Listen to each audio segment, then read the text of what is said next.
मौसम से जुड़ी जानकारी और लाइव मौसम खबरों के लिए हमारे YouTube चैनल को सब्सक्राइब करें और बेल आइकॉन दबाकर हर अपडेट पर रखें नजर। नमस्ते दोस्तों, स्काई मैट वेदर में आप सभी का बहुत बहुत स्वागत है। मेरा नाम महेश पलावत है। आज 27 दिसंबर हो गई है। सुबह के समय से ही हमने देखा कि सुबह क्या रात से ही घना कोहरा छाने लग गया था और जब हमारी नींद खुली हमने बाहर देखा तो पूरा ही इलाका जो था कोहरे से ढका हुआ था। कोई भी चीज दिखाई नहीं दे रही थी। ट्रैफिक एकदम जैसे आप कह सकते हैं कि चींटी की तरह रेंग रही थी गाड़ियां।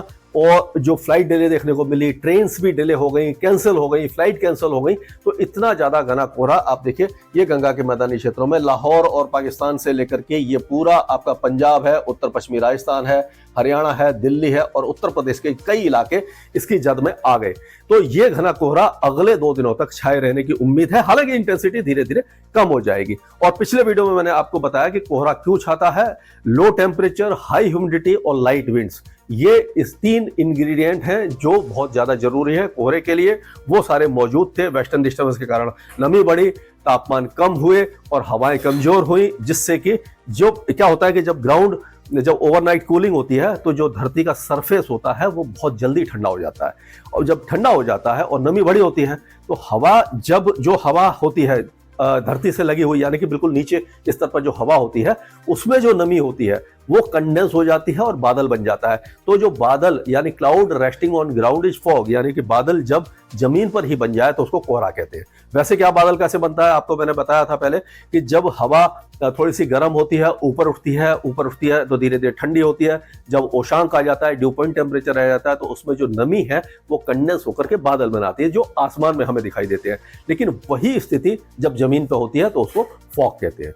तो खैर अब हम देखते हैं कि पूरे इंडिया का वेदर कैसा रहने वाला है। तो वेस्टर्न डिस्टर्बेंस है जो अफगानिस्तान और ईरान के ऊपर दिखाई दे रहा है, ये धीरे धीरे आगे बढ़ेगा। आपको मालूम है वेस्टर्न डिस्टर्बेंस पश्चिम से पूर्व की तरफ आता है और जब हिमालय के आसपास पहुंचता है या इसको रुकावट मिलती है तो ये 29 तारीख की रात को यहाँ पहुंचेगा। तो 29 तारीख की रात से ही गिलगित बाल्टिस्तान, मुजफ्फराबाद और जम्मू कश्मीर के कुछ इलाकों में बारिश और स्नोफॉल शुरू हो जाएगा। और 31 से लेकर के 30-31 से लेकर के 1-2 तारीख तक पूरे पहाड़ों पर जो है स्नोफॉल ऊंचे पहाड़ों पर दिखाई देगा और निचले इलाकों में बारिश होगी। तो एक बार फिर से नमी बढ़ेगी और अभी 2 दिनों के बाद जब कोहरा कम हो जाएगा फिर नमी बढ़ेगी। तो उसके बाद जब वेस्टर्न डिस्टर्बेंस 3-4 तारीख के आसपास निकल जाएगा तो फिर हवाएं जब उत्तर दिशा से चलेंगी तो फिर से हम कह सकते हैं कि 2-3-4 तारीख के आसपास घना कोहरा उत्तर भारत को फिर से कवर कर लेगा। अभी फिलहाल अगर पंजाब, हरियाणा, दिल्ली की बात करें तो यहाँ पर कोहरा छाएगा दोपहर में। थोड़ा सा जब ये हवा तेज होगी या सूरज जब ऊपर आएगा तो कोहरा छट जाएगा। उसके बाद शाम से फिर से कोहरा छाना शुरू हो जाएगा, लेकिन इंटेंसिटी धीरे धीरे कम हो जाएगी। और एक और बड़ा डेवलपमेंट होने वाला है कि जब ये वेस्टर्न डिस्टर्बेंस यहाँ पर पहुंच जाएगा, अगर मान के चलिए यहाँ पर अगर ये 30 तारीख के आसपास पहुंचता है, यानी वैसे 29 को रात को पहुंचेगा, 30 तारीख की अगर बात करें तो क्या होगा कि उसके प्रभाव से यहाँ पर एक इंड्यूस्ड साइक्लोनिक सर्कुलेशन बन जाएगा नॉर्थ वेस्ट इंडिया में।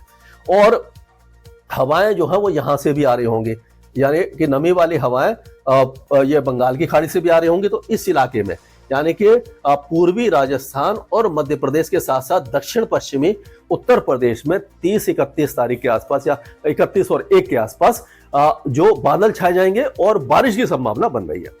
तो जो बारिश होगी वो इस तरह से, क्योंकि यहाँ पर इंटरेक्शन होगा तो ये जो इलाके हैं यहाँ पर बारिश होगी। अगर इसको इन सबको हटा देते हैं तो बारिश की जो है वो इस तरह से है कि यहाँ से ये हवाएं आ रही है, यहाँ से ये आ रही है, दोनों मिलाकर के इस जगह पर बारिश हो रही है। तो हम कह सकते हैं कि सवाई माधोपुर, कोटा, बूंदीबारा, भीलवाड़ा, झालावाड़, उदयपुर, चित्तौड़गढ़ यहाँ पर, और हो सकता है कि जयपुर, अजमेर, इन इलाकों में धौलपुर, भरतपुर, यहाँ पर भी बारिश की संभावना बन रही है। और उसके बाद बारिश की गतिविधियां जो है मध्य प्रदेश के कई इलाकों को कवर कर लेंगे। और जो उत्तर प्रदेश के दक्षिणी और पूर्वी इलाके हैं, यानी कि बांदा का जो इलाका हो गया, और उसके बाद धीरे धीरे और आगे अगर हम बढ़ते हैं तो प्रयागराज, वाराणसी, जौनपुर, भदोही, ये जो इलाके हैं यहाँ पर भी बारिश की संभावना 1-2 तारीख को दिखाई दे रही है। और ये वेदर सिस्टम धीरे धीरे आगे की तरफ बढ़ेगा और छत्तीसगढ़ और विदर्भ के साथ साथ मध्य महाराष्ट्र के कुछ इलाकों को कवर करेगा।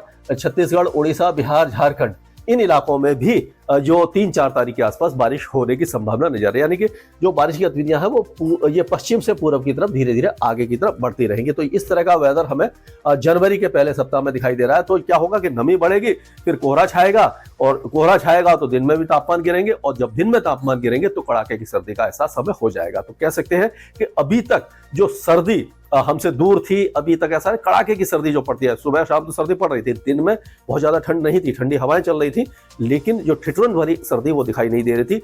अब जब कोहरा छाएगा और ये बारिश होगी तो जनवरी का पहला सप्ताह हमें उम्मीद है कि पूरे भारत में ज्यादातर इलाकों में बारिश के साथ साथ जो है वो तापमान गिरेंगे और कड़ाके की सर्दी आ जाएगी।